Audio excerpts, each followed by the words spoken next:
Thank you. What a thrill. My hometown. I feel like I'm making 1,800 new best friends. I'm going to friend you on Facebook. So I'm going to talk about the lessons from the world's longest lived people, how we can apply them as individuals, but more importantly, how we can apply them as communities. But first, I thought we'd start with you. I'm a big believer that if you can't measure it, you can't manage it. So I have 8 questions here from the National Institutes on Aging that I'm going to use to calculate how long you're going to live. And your job at lunch here is to answer those questions by raising your hand if they apply to you. So 8 simple questions. First question, raise your hand if you sleep at least 7.5 hours at least 5 nights a week. 7.5 hours, 5 nights a week. Okay, most of you. Raise your hand if you move at least 45 minutes a day. And that could be walking, biking, gardening, walking around Lake of the Isles. Raise your hand if you eat at least 3 honest servings of vegetables every single day, and French fries and ketchup do not count. 3 honest servings. And the one at lunch counts. Raise your hand if you have not, and I underscore not, had unprotected sex with a stranger. Kara, you should have your hand up. I like you guys already. I never answered that question. These are real questions, by the way. Okay, raise your hand if you belong to a faith-based community and you show up at least 4 times a month. Belong to a faith, it can be Christian, Muslim, Jewish, doesn't matter, Catholic. All right? Raise your hand if you have at least 3 good friends who, number 1, you can have a meaningful conversation with. Number 2, you can call them on a bad day and they'll care. And number 3, you actually like them. There we go. That's Minnesota. Easy question. Raise your hand if you've not smoked in the last 5 years. Not smoked in the last. Okay, almost all of it. Way to go. Final question. Raise your hand if you have the desire and the physical capacity to reach age 90. You actually want to make it 90 years. All right. That's actually the biggest predictor of how long you're going to live, according to the National Institutes on Aging. So do you remember how many times you raised your hand? For those of you who raised your hand at least twice, if you're a man, your life expectancy is 67, and if you're a woman, it's 71. If you raise your hand at least 5 times and you're a man, life expectancy is 79. And if you're a woman, it's 83. And if you raise your hand at least 7 times and you're a man, your life expectancy is 88. And if you're a woman, it's 92. Did anybody raise their hand all 8 times? Anybody raise their hand all 8 times? Could you guys stand up? Come on, own it. Let's give them a huge Minneapolis Foundation round of applause. A handful of you. You guys are now dismissed to the bar. The rest of you have to stay. Now we're going to have some fun here. Something called the Danish Twin Study established that only about 20% of how long the average person lives is dictated by genes. The other 80% is dictated by lifestyle and environment. So based on that premise, a few years ago, with National Geographic, we set out to more or less reverse engineer longevity. We worked with demographers for 3 years to find pockets around the world where people live verifiably longer, and then we sent a team of scientists there to find out the correlations or to distill down what is explaining extraordinary longevity in all of these so-called blue zones. And remarkably, no matter where we went, we found the same 9 things happening over and over and over again, and I'm going to tell you what those 9 things are and how to apply them. But first, since I have the benefit of National Geographic photography, I thought I'd quickly take you to these 5 blue zones. We found the first one on the island of Sardinia, about 125 miles off the coast of Italy, and a cluster of 14 villages, about 42,000 people. And in this blue bullseye here, you have an area where there are more male centenarians than any place else in the world. These are guys who not only have lived a long time, but at 102, they're still going to their garden, chopping wood, and beating a guy 65 years younger than him in an arm wrestle. And that was at 7 in the morning after a tumbler of red wine. So this is mostly a culture of shepherds up in the highlands here. They had to develop a type of diet that was portable and wouldn't spoil for weeks at a time when they're pasturing their animals.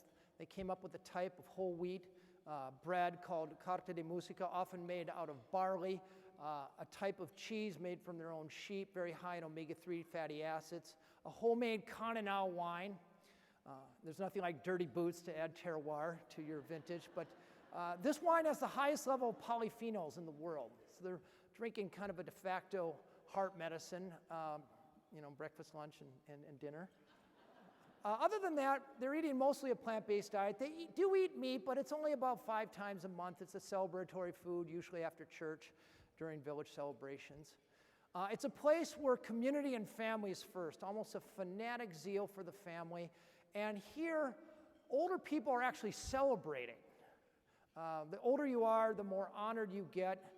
They're imparted a sense of responsibility. They're looked at as reservoirs of wisdom that is frequently tapped. They're the ones that possess the agricultural wisdom, keep the food coming in.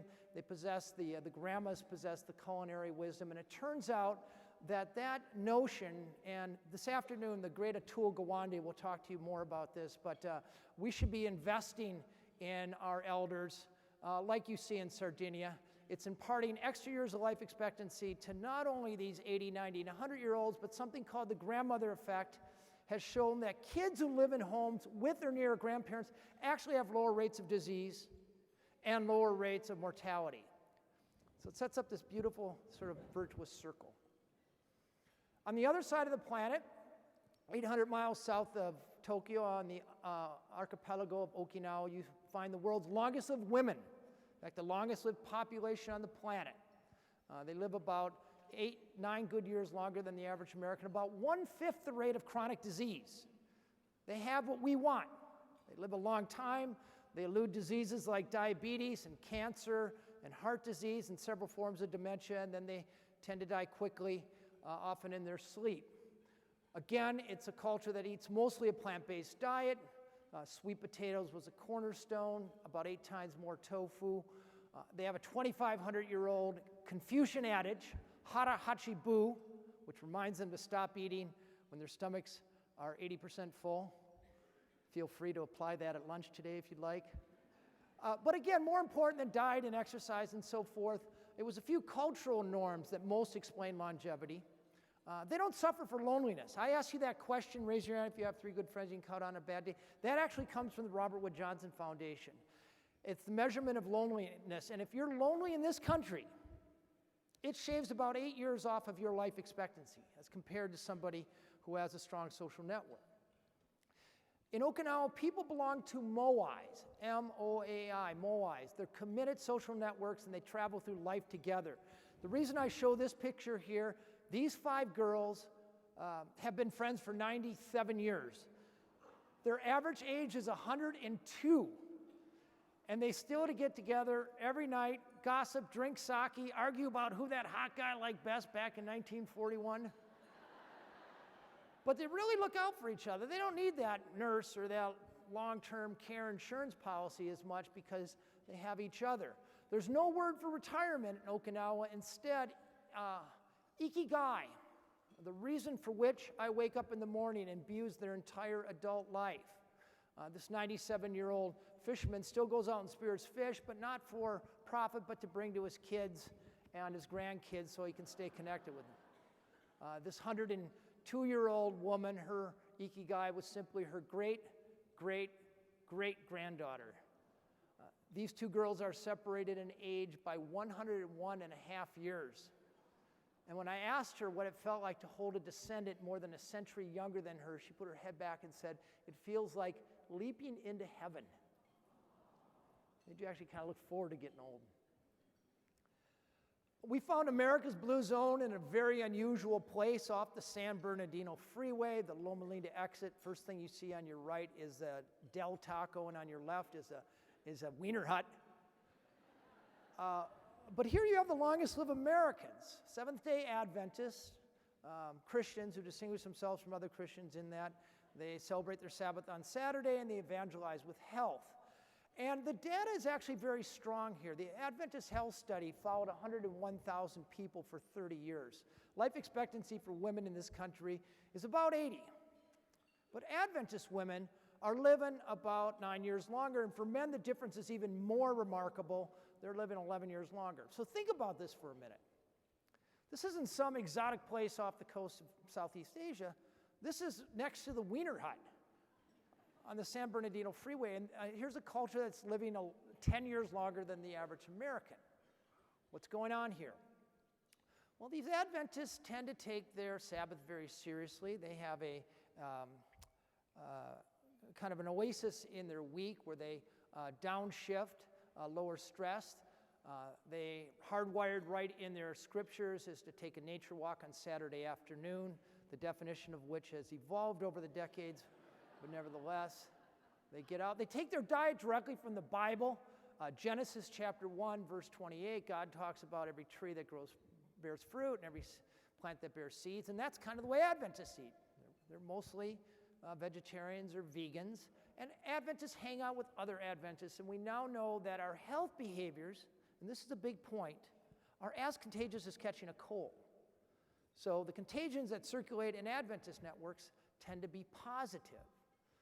It's a culture that's yielded Ellsworth Wareham, a multimillionaire at 95 when a contractor wants $6,000 to build a privacy fence. He's like, well, God darn it, for that kind of money, I'll build my own fence. And for the next 3 days at 95, 90-degree heat, he's out shoveling cement. He looks like a guy from Cottage Grove, doesn't he? But he's out hauling cement and digging holes, and on the fourth day, predictably ends up in the operating room, but not as a patient. That's Ellsworth on the left, doing open heart surgery. Ed Rawlings, working cowboy at 106, starts his day with a swim, and on the weekends he likes to put on the boards. And then my favorite, Marge Jeton, actually Marge has ties to Minnesota, 105, wakes up every morning, reads her Bible, 6:30. At 7 o'clock, she has her oatmeal. She's very prescriptive about it. Not the quick cook kind, the slow cook oatmeal with nuts, dates, soy milk, followed by what she calls a prune juice shooter. So ponder that for a second, but don't let it ruin your lunch. And then she goes down and pumps iron, rides her bike, and then gets in her car, 1994 Cadillac Seville, where she barrels down the San Bernardino Freeway, where she volunteers for 6 different organizations. Some of you I know about this, Jossie Hale. Before I did this Blue Zone work, I biked from Alaska to Argentina. Sounds hard, but it was all downhill. Around the world and across Africa. But I can honestly tell you I've never been on an expedition more harrowing than riding shotgun with Marge Jeton. She'd go to the Loma Linda Senior Center every Tuesday and Thursday to help out the old folks. So I wrote up these 3 cultures for National Geographic. The story did very well. I wrote the Blue Zone book. All of a sudden I had a bunch of money, which like a good explorer, went ahead and blew it right away, doing more discovery. Working with the Bill and Melinda Gates Foundation, we found a 4th Blue Zone in Costa Rica. These people produce more health per dollar than any place else in the world. They live longer, healthier lives that we do and spend 1/15 the amount we do on health care. So this notion that you have to have money to be healthy is simply not true. And then the final Blue Zone, Icaria, Greece, where I'll actually be tomorrow, 25 miles off the coast of Turkey, a largely overlooked island, very remote. Western civilization didn't stop there much because there were no harbors. But this is a place that has the purest form of the Mediterranean diet in the world. 80-year-olds, 80% of them are still active, still in many cases growing their own food. And I'd like to tell the story of this fellow here. The little guy on the right there, Stomaitis Moriitis, moves to America at age 22, gets a job painting, right away has success, marries a Greek American, buys a Chevrolet, moves into the suburbs. But at age 66, he gets diagnosed with lung cancer, All 3 of his doctors say you got 6 months to live, get your affairs in order. Well, instead of dying in Detroit, he moves back to Korea to get buried with his ancestors. He moves in with his parents, who are still alive, starts drinking the wine and drinking the water, eating this Mediterranean diet. He reconnects with his religion, reconnects with his friends. 6 months come and go, and he doesn't die. In fact, 34 years later, when I met him, he was still alive, producing 200 liters of wine every year, all of which he drank. Now, at 102, of course, as a journalist, I had to ask him, how did you make it to 100? And I was pretty sure it wasn't his ability to match plaids. And he thinks about it for a minute, and he says, well, I guess I just forgot to die. Which seems flippant, actually, but it really put words to something that I was realizing after 5 years of this research. That none of these blue zones where you see spry 80, 90-year-olds still standing on their head, did any of them ever try to live a long time? They never said at age 50, well, God darn it, I'm going to get on that longevity diet and live another 50 years. They never bought a treadmill or called that 800 number for a supplement. In all cases, longevity happened to them. It was something that was not pursued, it was something that ensued. And for me, that was a key insight when it comes to the secret to longevity, and I think the future of community health. No matter where you go in the world, you see the same 9 things happening over and over again. When it comes to physical activity, they really didn't exercise. In fact, exercise, by and large, has been a public health failure in America. Americans burn fewer than 100 calories a day engaged in exercise. Fewer than 15% of Americans get enough physical activity. It's not working for us. In blue zones, they move naturally. Their houses are deconvenienced. They walk to their friend's house. They walk to work. They have gardens. When they get together for fun, they're walking. They're moving about once every 20 minutes. They have the same stresses we do, but they have sacred daily rituals to de-stress, to downshift. They pray, they do ancestor veneration. They have happy hour. They have vocabulary for purpose. People who can articulate their sense of purpose live about 8 years longer than people who can't. Mortality when you retire in this country is about 3 times higher than it is the last year of work. I believe that's because we lose our work-given purpose. When it comes to what they consume, most of you will like this. They drink a little bit, 2 to 3 glasses a day, but no, you can't save up all week long and have 14 on the weekend. Eat mostly a plant-based diet.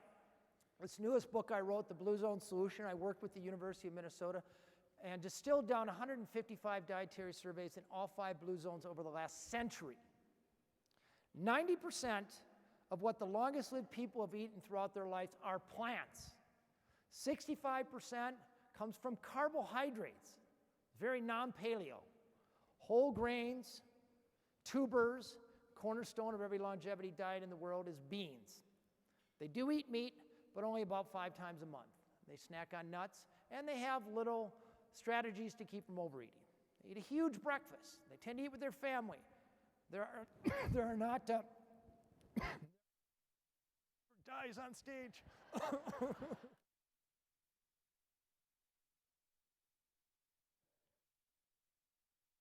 Notice Terry scribbling away on that one. But they have strategies to keep from overeating. Their kitchens aren't full of electronics to distract them from their meal at hand. They put family first. They keep their aging parents nearby. They invest in their kids, and they invest in their spouses or their partners. That all conveys life expectancy. They belong to a faith, and they show up. That's worth 4 to 14 years of life expectancy. And they pay attention to who they hang out with. We now know that if your 3 best friends are obese and unhealthy, there's about 150% better chance that you'll be overweight yourself. Drinking's contagious. Loneliness is contagious. Smoking's contagious. So paying attention to who you're spending Tuesday nights with, curating that immediate social network of 5 or so friends, for people who idea of recreation as some kind of physical activity, who eat mostly plant-based, who are engaged with the world and who actually care about you. One of the best lasting strategies for longevity out there. It's not sexy, but it works. You look at these 9 factors of longevity, and you're probably shaking your head and saying, yeah, that makes a lot of sense. But how do you get populations to doing it long enough to make a difference? The average American could live 10 to 12 more good years if we maximized our life expectancy. Well, the 4% or so of the healthcare budget we spend on prevention is mostly spent on diets, exercise programs, and supplements. And on the surface, they seem like pretty good ideas, and the work in the short run, we spend a lot of money on these things, by the way, but in the long run, they're universally failures. You get 100 people who start a diet today, you're going to lose 10% in 3 months. You're going to lose 90% in 7 months, and within 2 years, you lose about 97%. Short-term success, long-term failure. There's not a diet in the history of the world that has worked for more than 5% of the people who started it 2 years later. Exercise programs, same way. We tend to start them with lots of zeal right after the holidays, but then within about 9 months, we run out of gas. And even if I come back from Blue Zones with the supplement guaranteed to reverse longevity or reverse aging, Americans wouldn't take it long enough to make a difference. So if that doesn't work, what does? How do you get people adopting healthy behaviors for long enough? Well, in 2008, I got another grant from National Geographic, and this time I scoured the world for research of places around the world that were unhealthy and got healthy. So essentially, public health initiatives that were targeted chronic disease, heart disease, cancer, diabetes. And to my dismay, there were none in America. In fact, there were none in the world except for one. In the southeastern extreme of Finland, a province of 145,000 people, looks a lot like Minnesota. Women are strong, men are good looking, children above average type of people. Highest rate of cardiovascular disease in the world in 1972. Guys were dropping dead, rich white guys dropping dead at age 55 from heart disease. And they managed to turn it around and sustain it for decades. And I studied this, and in 2008, I got the idea with a few other people to go out and try to create a blue zone in America. AARP and United Healthcare funded it. Thank you. Terry Clark's in the audience here. Thank you again. I owe you a beer. But we struck off to do something different than most health initiatives have done in the past. Most health initiatives, when you think of it, they try to get people on a diet, eat your veggies, and do the fun run, and they advertise to people. But this particular project ignored the individual. It basically acknowledged our genetic patrimony. We are all evolutionarily hardwired to crave fat, to crave sugar, to take rest whenever we can, and that is how we survived as a species for 25,000 generations. We evolved in an environment of scarcity and difficulty, but now we live in this environment of ease and abundance. To try to convince somebody to have the discipline or to remember long enough to do the right things that it's going to have an impact on their longevity, when you think of it as kind of folly. Instead of trying to change the individual, we change the environment. The North Karelia Project figured out that most people spend most of their lives within about 5 miles of their home, so we set off to optimize the life radius of people, make the healthy choice not only the easy choice, but the unavoidable choice. So how do you do that? Well, we put together a team, and the team had 3 squads. One squad paid attention to the individual environment, yours and mine environment. We came up with checklists for the house and the kitchen to engineer out 250 calories of needless eating and engineer in about 150 calories of mindless movement.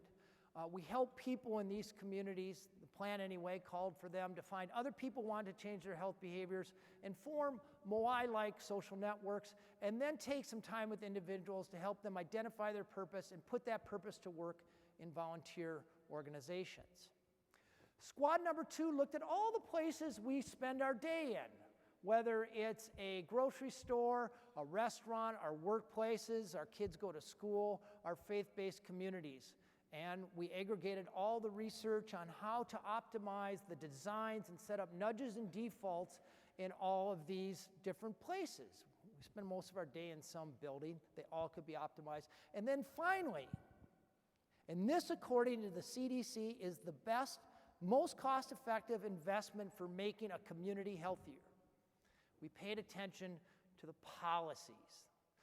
Do you live in a place like Baton Rouge, Louisiana, where 40% of people are obese?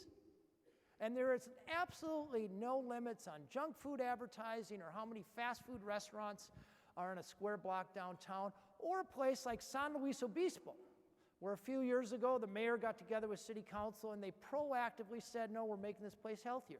They eliminated drive-thrus in fast food restaurants. They shrunk the size of signs. They make billboards, outlaw billboards downtown. They invested heavily in a farmer's market. Lo and behold, they have the lowest rates of obesity in America. It's not because they're better people with better diet programs. They change policies to optimize the food environment. Same with tobacco. Minneapolis, St. Paul, I'm happy to say, and I know the Minneapolis Foundation supports a lot of their work. We're one of the best places in the country when it comes to a healthy tobacco-free environment. And then the built environment. According to Robert Wood Johnson Foundation, if you live in a place where parks are cleaned up, there are bike lanes, there's public transportation and sidewalks, the physical activity level of that place is 30% higher than a place you have to drive every place. We don't come in and tell city governments what to do. We come in with menus. We've aggregated all the best practices from places like Finland and San Luis Obispo, and quite honestly, Minneapolis, and we present it to our cities we work with like a menu. Say, you don't have to do any of this, but you have to do something. And you'd be surprised how even conservative cities will adopt policies that make their kids grow up more healthy. Can it actually work? Well, in 2009, we auditioned 5 cities. We wanted a city where the mayor was signed up and the CEOs and the superintendent of schools and enough people that we could get critical mass. Albert Lea, Minnesota stepped forward. 18,000 people 90 miles south of here on 35W. And we didn't go in there bowling our way saying this is what you're going to do, pontificating. We listened for 3 months.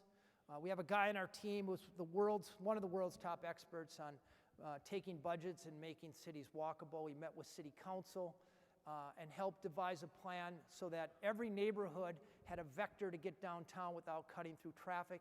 All we had to do was connect 3.5 miles of sidewalks. It wasn't very expensive.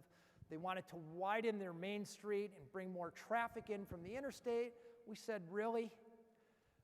We pointed out they have this gorgeous lake at the edge of their downtown. You can kind of see it in the upper right-hand corner there of their downtown here. But you couldn't get around it. With just a fraction of that street widening money, we convinced them to put a Lake of the Isles-like trail around it, and lo and behold, that's packed with people 11 months out of the year. We don't have to give them a break on their insurance or a free t-shirt. We just make it easy. We got them to use a bunch of park land to create 4 community gardens. Almost every independent restaurant let our experts come in with a checklist to engineer out the 300 extra calories we consume every time we go out to eat. Smaller plates, change the default. Instead of automatically getting the bread and butter when you sit down, you have to ask for it. Instead of automatically getting fries with your sandwich, you automatically get fruit. We changed the adjectives on menus, which makes a huge difference. Do you know the adjective that most assures people won't order an entree? Yes, the healthy choice. Let me tell you, nobody wants the damn healthy choice. When people go out to eat, they want to eat something good, something that sizzles. So we took the heart healthy salad and we called it the Italian Primavera salad, and sales went up by 25%. We didn't touch the price. We went into the Hy-Vee chain there. They played along. They let us tag all the healthy foods, so it was easy for mom to find it. We pioneered this idea of a healthy checkout lane where there's only healthy defaults. I'm very proud to say that I've just read yesterday that Target's adopting this idea, which I salute, Laisha. Putting your money where your mouth is. And we changed the policies in schools. You know, everybody kind of focuses on school lunch with Jamie Oliver, but you know the policy that most determines how many calories your kid consumes at school? It's whether or not kids can eat in hallways and classrooms. If the answer to that question is yes, the BMI of that school is likely to be about 10% higher than the school that simply says no eating in classrooms and hallways. Very simple, costs nothing. We got 25% of the population to sign a personal pledge, to do checklists in their homes, to take a quick assessment, Vitality Compass we called it, to determine how long they're going to live so we can manage it. We brought experts into their kitchen, got them to get rid of their the big plates and trade them out for smaller plates. That occasions consuming fewer calories. Dig gardens in their backyard. Join Moais. We actually got 1,100 Minnesotans to join a Moai, like those old ladies who argue about the hot guy. It actually works, by the way. We asked them to walk or to eat plant-based foods for 10 weeks together, and you'd be shocked. 6 years later, 60% of the people are still together. And then gave everybody a purpose workshop and got them involved with volunteering. Not everybody, but about 25% of the population. In about a year and a half, we let this idea bake. Life expectancy went up by 3 years. They lost over 2 tons, and where the rubber really hit the road, we saw a 40% drop in healthcare costs for city workers. All of a sudden, people started paying attention.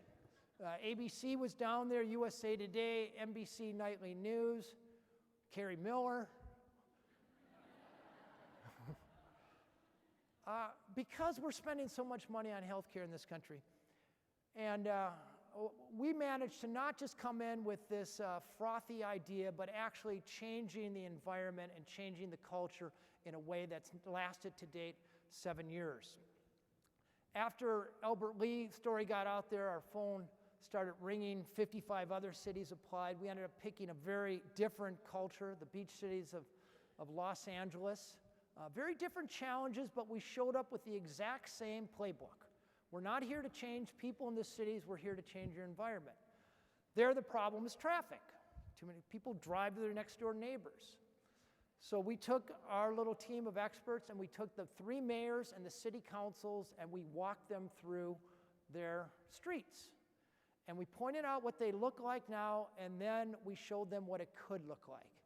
And you know, when you show policymakers a vision that they can wrap their brains around, it's a lot easier to get them to change the laws and ordinances so the healthy choice is easier. In the case of the beach cities, we got them to agree to something called the Complete Streets policy. Now, every new street in this area of Los Angeles has to be built for a bike lane, sidewalks, trees, and public transportation. How many of you guys walked to school when you were kids? Raise your hand. Almost all of you. Now, how many of you guys, how many your kids walk to school? How many of your kids walk to school? Okay, I see about 10 hands. 1970, over half American kids walked to school. Now, it's down to fewer than about 10%. In the beach cities of Los Angeles, none of the kids in the 13 school walk to school, and they don't have to deal with our winters. We went in and we organized these walking school buses, created safe routes to school so parents felt okay about the traffic. Now today, about 32% of kids are walking to school. Free physical activity. You don't have to pay for a gym class. About 3 miles a week, we figure. Most kids in the beach cities did not know that bananas grew on trees. They could not correctly identify a radish. So as part of our program in schools, we got kids feeling, smelling, and then ultimately tasting vegetables for the first time, growing gardens in their schools, which is easy to do and actually creating a farmer's market where kids got involved with it. In their classrooms, we put vegetables at the front of the lines, and we got the lunch ladies to take things like baked sweet potatoes and fruit spears and dress them up so it looked like fast food. I tricked them into eating them. And then we got them to pass an ordinance, no junk food within 1,000 feet of schools, and we actually got two of these towns, Hermosa Beach and Manhattan Beach, to go completely smoke-free. Took us 4 years to do it, but Gallup measured at the very beginning and measured 4 years later, and lo and behold, smoking down 30%. That's going to save tens of millions of dollars. Average BMI of the average person is down 14%. There are 1,900 fewer people. And what I'm most proud of, when we started, childhood obesity rate was 18%. Now it's 9%. 4 years later. Thank you. I'm very proud.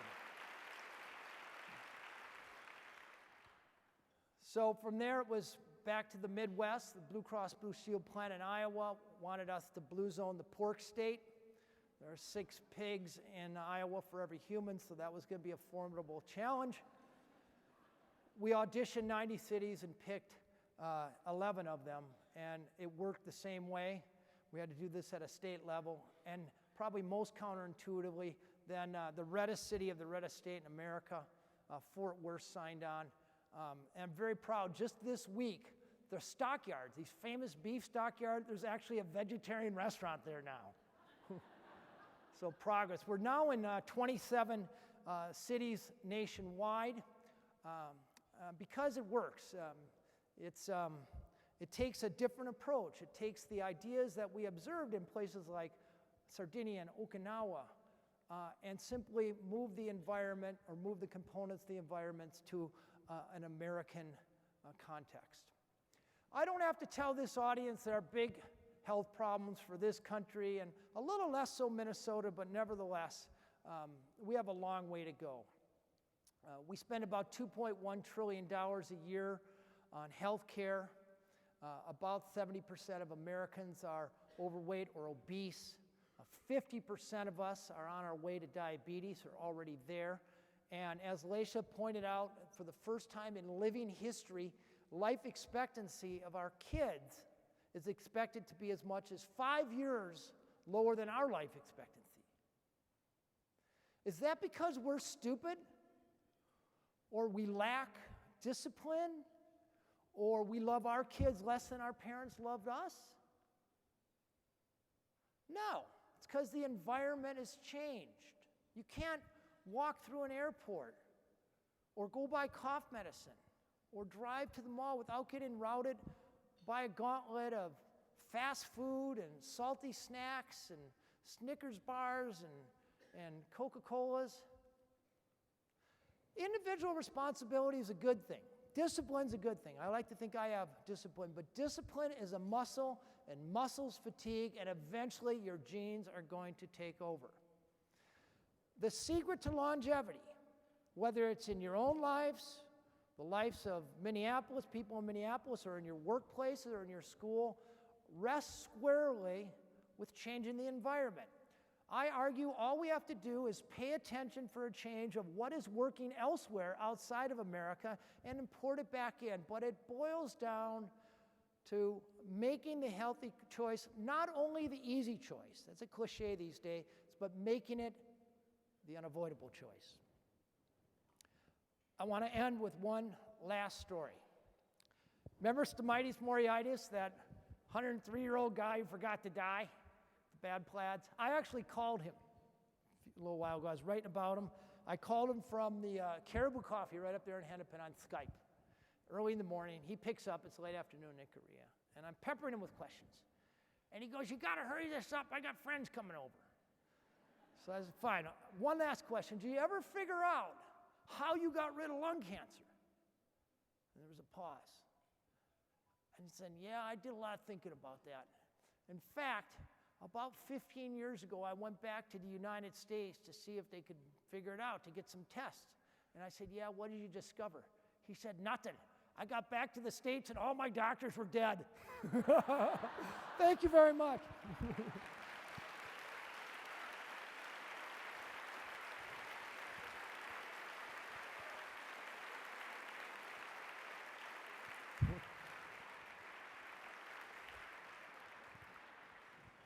Hey, Dan. Now the hot seat. I'm going to start with something that Leisha said about kind of the small brown zone that's in her own family, right, with grandmothers who've lived to be over 100. How successful are blue zones when you go into a community that is truly diverse? Well, very successful, because when you change a food policy that makes junk food harder to get and more expensive, and healthy food easier and cheaper, it affects all social economic classes, and it's uniform. But so where's the most diverse community you've gone into to do a blue zone? Well, the beach cities is about 40% Asians and Hispanics, and about 60% white people or people of European extraction. Fort Worth is kind of equally as diverse. You know, I was thinking about this because you said Baton Rouge versus San Luis Obispo. I mean, Baton Rouge would be a real challenge for this, wouldn't it? Yeah, the big opportunity, the way I look at it. But a big challenge too, right? Yeah, the more unhealthy the area it is, the easier it is to get early wins, actually. Meaning? Meaning the kind of dumb policies. Like Spencer, Iowa, a very conservative place, they had an ordinance that forbid farmers markets and forbid gardens in people's own backyard. Often it's simple policies like that that are easy to enact where you achieve an early win. So if the policies are so simple, why don't more communities do it?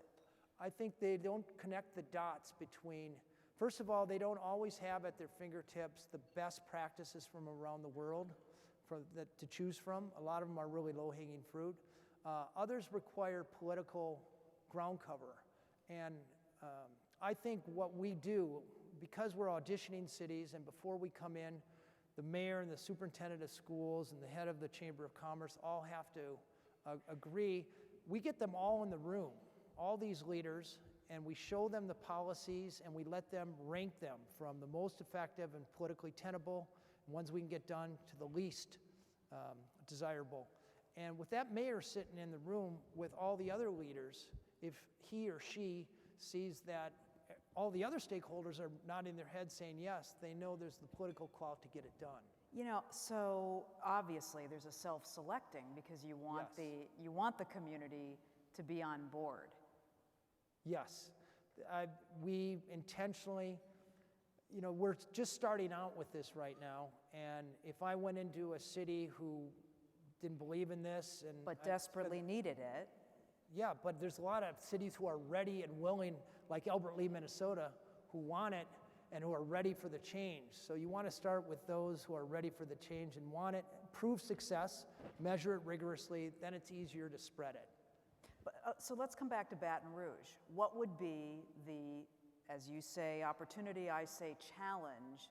I mean, would a place like that really put the blue zone concept to its true test? Think of Fort Worth, Texas. It's the beef capital of America. I know what it's like. It's a lot like Baton Rouge, but the mayor there, Betsy Price, she has political clout, and she put her money where her mouth and said, we're going to get something done in this town. I actually sat there in we had all the leaders together. We had the head of Lockheed Martin, Bell Helicopter, and the Chamber of Commerce, all very conservative, Betsy Price, and I kind of showed this presentation.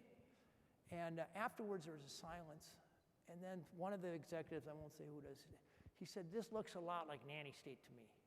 And then somebody else said, yeah, this looks like Nanny State.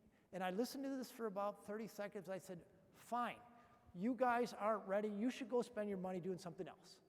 And there's this pause that lasted at infinity. And finally the mayor said, no, I think there's enough Texas pride in this town, and we're going to get something done.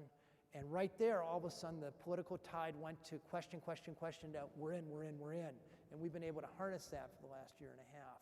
I mean, I did wonder what you say when people say it looks like social engineering. And I was thinking about, you know, in a place like New York City, where the results were where the opportunities and the challenges are great, but you could see a large-scale result, Mayor Bloomberg couldn't even get a tax on soda 16-ounce soda. passed. Yeah. But the difference between Bloomberg tried to railroad that in to people who didn't necessarily want it. Our approach is we come with a menu and we say you don't have to pick anything. Pick what's right for you. But we know that every one of the items that they would pick in their policy menu have a positive result. So you're not really inhibiting their freedom. You're working within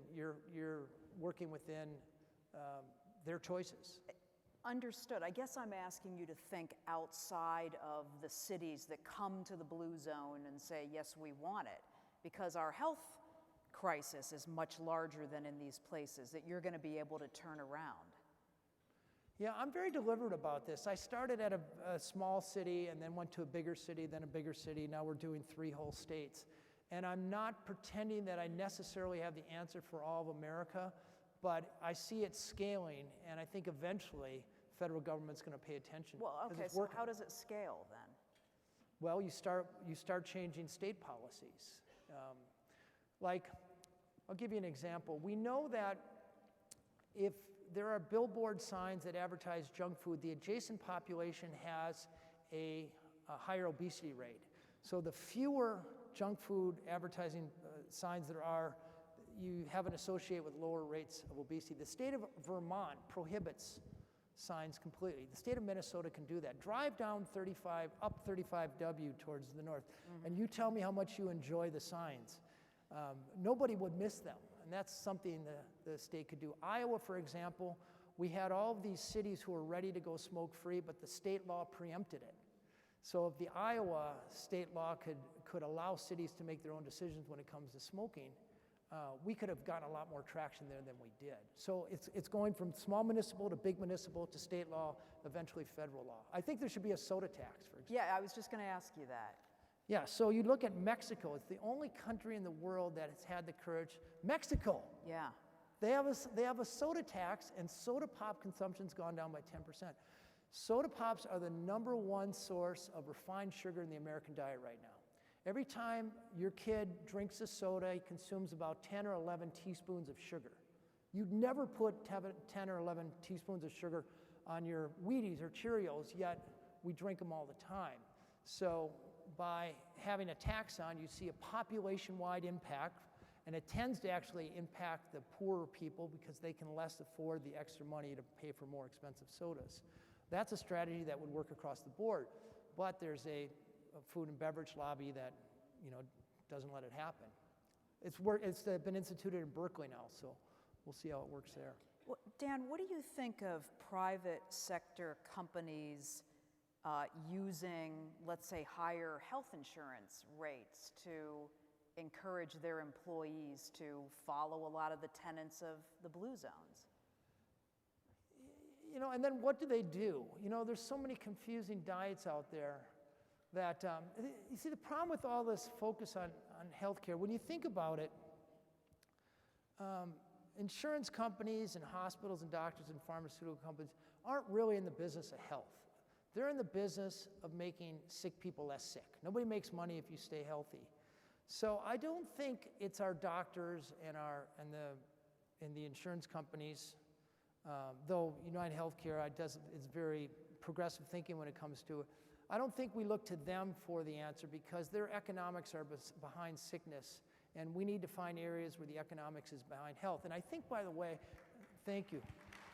I'll take that. I will say, I don't have any skin in this game, but I've been following Target's shift from education to wellness, and they're really, they influence employees, they influence community, the philanthropic community here, they influence the people who go by in their stores, and they're really methodically going about trying to create a healthier environment, and I pay close attention to them. I'd look more to them than the health insurance companies to make a difference in health than just about anyone else. Yeah, I guess I was more asking about using what some people would think of as heavy-handed economic incentive to get people to do some of the stuff that they do in the blue zones, because of the culture in which and to do things that you say city policy should be. You know, not everybody in that city agrees that they ought to pay a higher tax on soda, but somebody has decided, well, that's what it means for the common good. A company can do the same, right? That's what it means for the common good for our company, to have people that won't quit smoking or are at a certain BMI to pay more health insurance. So what's the question? Well, so the question is, do you see a difference between the policies that you endorse in a city and a state and, you know, the private market? No, I mean, a company can adopt policies. Naples, for example, the healthcare system we work with there, the hospital system, this is a place where you're supposed to go get healthy. Most of the time, hospitals, they serve you just, you know, you get done with open heart surgery and they give you a burger. And there's sodas. This is actually a private business, and they've gotten rid of all sugar sweetened beverages, and they've gotten rid of most of the animal products in the meals that they serve. And this is a private entity. I think you have to have the incentives at the point of the decision. Mm-hmm. So to know that, you know, you're staring at a candy bar and you know that actually in 3 months I'll pay less on my insurance, that's not going to work as well as if the candy bar is 50 cents more expensive at point of purchase. So it can work both ways. A question here from the audience. In your opinion, what's the single greatest challenge related to health and wellness that our community will face in the next 10 years? Well, it's probably food. You know, our food system here, and I don't badmouth anybody, until about 1960, there wasn't enough calories in America to feed Americans, and it took American ingenuity, you know, the General Mills and the Cargills to innovate to create enough calories. But now we've just figured out how to take soybeans and wheat and corn and make them into cheap kind of empty calories, and it's really, and now we have, you know, especially in our rural butts, we have a whole agricultural system that supports these grains and the current foods we have. It's shifting that focus to grains and meat and dairy to vegetables, and we have to change an entire system. It can't just be, you know, community gardens. So that's the greatest challenge is? Yeah, federal policy. It's very long-winded, I know. Okay. Can I say what you're going off to Greece to Yes, go ahead, do please do. Tomorrow? I'm so excited. You say it. So I was on my way to Greece, and I know Ken Robinson would have been great. I would love to see him, actually. But my son's getting married in the Blue Zone on Thursday. So right after, yeah, I'm so proud. It's off to a good start. So right after this, I go to Korea. Congratulations. Such a thrill Thank to be you. here, and such a thrill to talk to you. All right. I love you, sweetie. Good to have you. Good luck.